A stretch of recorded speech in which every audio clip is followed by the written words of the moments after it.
Nadia, janda 35 tahun, adalah gambaran sempurna dari perempuan mapan. Ia memiliki perusahaan konsultan yang berkembang pesat, rumah mewah 2 lantai di kawasan elit, dan finansial yang membuat banyak orang iri. Dari luar, hidupnya tampak lengkap. Namun ketika pintu rumah tertutup, sunyi itu terdengar begitu keras. 5 tahun sudah ia hidup sendiri sejak suaminya meninggal mendadak. Di awal ia berusaha kuat, menenggelamkan diri dalam pekerjaan, rapat, dan proyek besar. Tapi semakin lama ia sadar kesibukan tidak mampu mengisi ruang kosong di dadanya. Setiap malam, Nadia duduk di balkon rumahnya, memandang lampu kota yang berkelip. Untuk apa semua ini kalau pulangnya tetap sendirian, batinnya. Sampai suatu hari, di sebuah acara peresmian proyek pembangunan, ia bertemu Arga, arsitek 32 tahun yang datang dengan kemeja sederhana dan senyum yang menenangkan.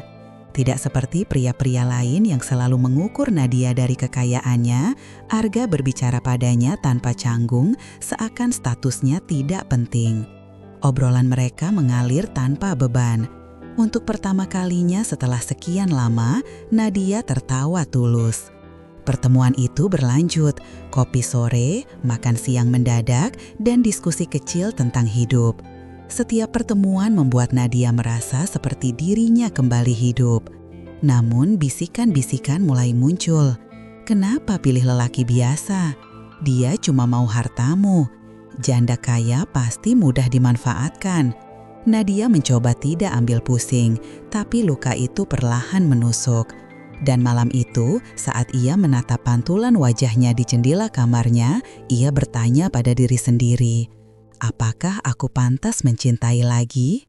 Hubungan Nadia dan Arga semakin dalam, namun semakin mereka dekat, semakin banyak rintangan yang muncul. Dari sisi Nadia, para kolega mempertanyakan keputusannya. Mereka takut Arga hanya ingin memanfaatkan fasilitas yang dimiliki Nadia. Dari sisi Arga, keluarganya pun ragu. Mereka merasa Arga akan tenggelam dalam dunia yang terlalu tinggi untuknya. Tekanan datang dari semua arah. Suatu hari, Arga tiba-tiba menjauh. Pesan-pesan balasannya singkat, suaranya terdengar berat.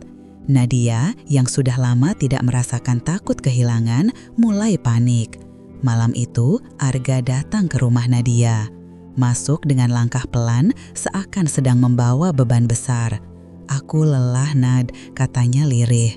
Orang-orang bilang aku nggak pantas buat kamu. Aku cuma bikin kamu dibicarakan. Aku nggak mau jadi alasan kamu terluka. Kata-kata itu menghantam hati Nadia. Dengan suara bergetar, ia berkata, "Yang aku butuhkan bukan pria yang sempurna, tapi pria yang mau tinggal meski dunia menolak." Arga menunduk, menahan emosi.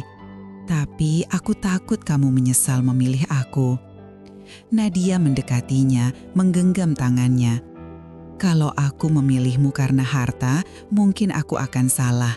Tapi aku memilihmu karena kamu membuat aku merasa hidup kembali. Itu sesuatu yang tidak pernah bisa dibeli." Air mata Arga jatuh untuk pertama kalinya di hadapan Nadia. Malam itu, tanpa rencana apapun, Arga berlutut. Bukan dengan cincin mahal, bukan dengan suasana mewah.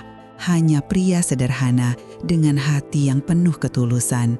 "Nadia, izinkan aku menjadi tempat kamu pulang. Izinkan aku mencintai kamu meski dunia meremehkan." Nadia menutup mulutnya, menahan tangis haru. Ia mengangguk, dan di rumah mewah yang selama ini dingin, untuk pertama kalinya Nadia merasakan hangatnya rumah, bukan dari dinding-dinding megah, tetapi dari hati seseorang yang memilih tinggal meski harus melawan dunia.